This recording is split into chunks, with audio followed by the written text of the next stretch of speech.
हर खबर पर होगी आपकी पकड़। डाउनलोड कीजिए एबीपी लाइव ऐप। दिल्ली के राजघाट पर यशवंत सिन्हा जी, संजय सिंह जी और साथ में दिलीप पांडे जी जो है प्रदर्शन कर रहे थे। क्या कुछ उनकी मांगे हैं वो भी जानेंगे, लेकिन फिलहाल आपको बता दें कि उन्हें राजेंद्र नगर पुलिस स्टेशन से बाहर आते हुए हम लोग देख रहे हैं। क्या कुछ अब वो लोग कहना चाहते हैं और कितनी उनकी जो मांगे हैं वो रिजॉल्व हो गई हैं वो भी जानते हैं।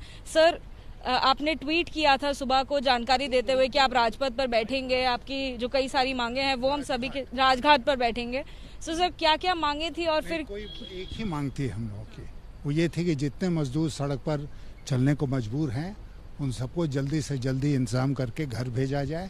अगर उसके लिए ज़रूरी हो तो सेना का उपयोग किया जाए। सेना ऐसे मामलों पर देश की सेवा में हाजिर होती है, तो इन सब बातों को ध्यान में रखते हुए जल्द से जल्द इन बेचारे लाचार मजदूरों को घर पहुंचाया जाए सम्मान के साथ। फिर सर शाम का आपका एक ट्वीट आता है कि आपको अरेस्ट कर लिया गया है, क्या कुछ हुआ? कुछ नहीं, वहाँ पुलिस आई। पुलिस ने कहा कि आपको सेक्टर 144 के वायलेशन के लिए हम लोग डिटेन करते हैं। उसके बाद हम लोगों के यहाँ थाने में लाया गया। कुछ देर के बाद उन्होंने कहा कि आप लोग स्वतंत्र हैं, जा सकते हैं। तो अब हम लोग जा रहे हैं।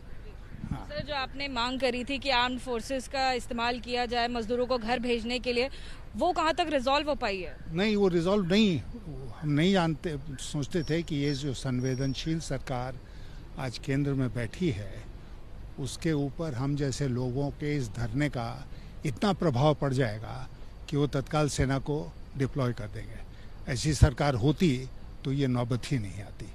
तो इसलिए हम लोगों ने अपना कर्तव्य कर दिया। लेकिन सर, वो आपका कर्तव्य तो तब पूरा होगा जब वो उसका कोई सोल्यूशन भी होगा। सोल्यूशन एक दिन में और 10 घंटे में नहीं निकलता है, और खास करके इस सरकार में सोल्यूशन निकलेगा क्योंकि एक मॉरल प्रेशर, नैतिक दबाव सरकार के ऊपर हम लोगों ने कायम किया है आज के दिन अपनी कार्रवाई से। और मुझे पूरा विश्वास है कि ये सरकार अगर अभी उसने नहीं सुना है तो आने वाले दिनों में सुनने के लिए बाध्य होगी। संजय सिंह जी भी हैं हमारे साथ। सर, जैसे कि सर ने बोला कि एक मॉरल प्रेशर जरूर बना है, तो क्या सर मॉरल प्रेशर ही इस वक्त काफी है? आप लोग अपनी तरफ से क्या कुछ और कर सकते हैं? देखिए, जो केंद्र में बैठी हुई सरकार है, भाजपा की सरकार, वो पूरी तरीके से संवेदनहीन हो चुकी है। गरीब मजदूर रेल की पटरियों पे मर रहा है औरंगाबाद में, औरैया में उसकी जान जा रही है, सागर में उसकी जान जा रही है, मुजफ्फरनगर में जान जा रही है, हाईवेज पे वो मर रहा है, उसके पांव में छाले पड़ चुके हैं, हजार किलोमीटर अपने छोटे छोटे बच्चों के साथ वो जा रहा है, लेकिन उसका दर्द सुनने के लिए सरकार तैयार नहीं है। ये गरीब विरोधी सरकार है, गरीब को रास्ते पर मरने के लिए छोड़ दिया है। हवाई जहाज से लोगों को बुला सकते हैं, अमीरों के हक में काम कर सकते हैं, लेकिन गरीब के लिए ट्रेन का साधन उनको घर जाने के लिए उपलब्ध नहीं करा। सर, जिस तरीके से ये बहुत ही दुर्भाग्यपूर्ण है, और इसी मांग को लेकर आज यशवंत सिन्हा जी बैठे हुए थे। संजय जी, एक और सवाल। जिस तरीके से कांग्रेस ने पहल करी, माफ कीजिएगा, प्रियंका गांधी जी ने पहल करी, 1000 बसेस जो है उन्होंने अरेंज करी, कई मजदूरों को अपने घर तक पहुंचाया, तो उन्होंने एक कदम लिया। उसी तरह से आम आदमी पार्टी ने क्या ऐसा कोई कदम लिया है, या फिर आप लोग सिर्फ राजघाट पर प्रदर्शन कर ही अपना प्रदर्शन जता रहे हैं? देखिए, इसमें 2 बातें समझ लीजिए। केंद्र सरकार की अगर नीयत हो तो मैं फिर दोहरा रहा हूं, पूरी जिम्मेदारी के साथ दोहरा रहा हूं, एक दिन में ये सारे मजदूर घर पहुंचाए जा सकते हैं, क्योंकि रेलवे की जो क्षमता है 2 करोड़ 30 लाख यात्रियों को एक स्थान से दूसरे स्थान पहुंचाने की क्षमता है।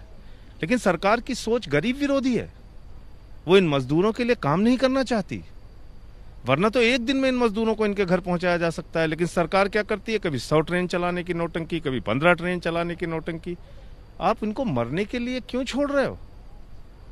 क्यों इनको इनके भाग्य के भरोसे सड़कों पे एक्सीडेंट का शिकार होने के लिए छोड़ दे रहे हो?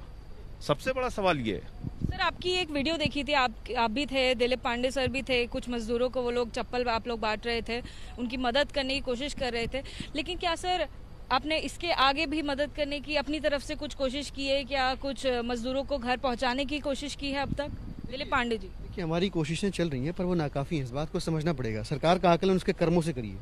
ये सरकार हवाई जहाज पे चलने वालों की चिंता करती है, लेकिन हवाई चप्पल पहनकर ज़मीन पर चलने वालों की चिंता नहीं करती, उन्हें काली गर्म सड़क पर मरने के लिए, एड़ियाँ घिसने के लिए छोड़ दिया है। इस संवेदनहीनता को हम बदलने के लिहाज से, इस उम्मीद से कि ये संवेदन शून्य हो चुकी सरकार में थोड़ी संवेदना जागेगी, पत्थर दिल हो चुकी सरकार का दिल पिघलेगा कि हमारे ही देश के लोग जब एक राज्य से दूसरे राज्य की सीमा को पार करके पहुंच रहे हैं तो उन्हें लाठियों से ऐसे लाल किया जा रहा है जैसे वो किसी और देश के निवासी हों, कहीं के अनचाहे लोग आ गए हों। ये जो स्थिति है, स्थिति बदले, इस मांग को लेकर हम वहाँ पे आज बैठे हुए थे और मुझे पूरा विश्वास है कि आप लोगों के माध्यम से और बाकी जो माध्यम है उनके माध्यम से पूरे देश में आज ये संदेश तो गया है कि सरकार के ऊपर एक किस्म का नैतिक दबाव धीरे धीरे बढ़ रहा है कि सरकार जो सक्षम है रोज 20,000 ट्रेनें चलाने में, 2,30,00,000 लोगों को एक दिन में एक तरफ से दूसरी ओर कर सकती है। यानी 1-2 दिन अगर ट्रेन चला दी है सरकार तो पूरी समस्या का समाधान हो जाएगा। लेकिन वैसा करने की बजाय 100, 150, 200, 300 ट्रेनों की नौटंकी की बयानबाजी करना, ये निराशा पैदा करता है, ये मन के अंदर पीड़ा पैदा करता है। और उम्मीद करते हैं कि सरकार आज के इस धरने के बाद इस बात का संज्ञान ले, थोड़ा संज्ञान ले और जो कुछ भी कर रही है उसके स्केल को अप करे, उस स्केल को बढ़ाए और इस देश को बनाने वाले, गढ़ने वाले, रचने वाले जो मजदूर वर्ग, उनकी चिंता करते हुए उन्हें डिग्निटी के साथ, सम्मान के साथ उनके गृहनगर में, उनके गृह राज्य में पहुंचाए। तो आपने सुना यशवंत सिन्हा जी को, आम आदमी पार्टी के सांसद संजय सिंह जी को और साथ में दिलीप पांडे जी जो कि विधायक हैं आम आदमी पार्टी से। और सभी लोग जो हैं अब राजेंद्र नगर, ये जो आपको पुलिस स्टेशन दिखाई दे रहा है, वहाँ से निकल रहे हैं।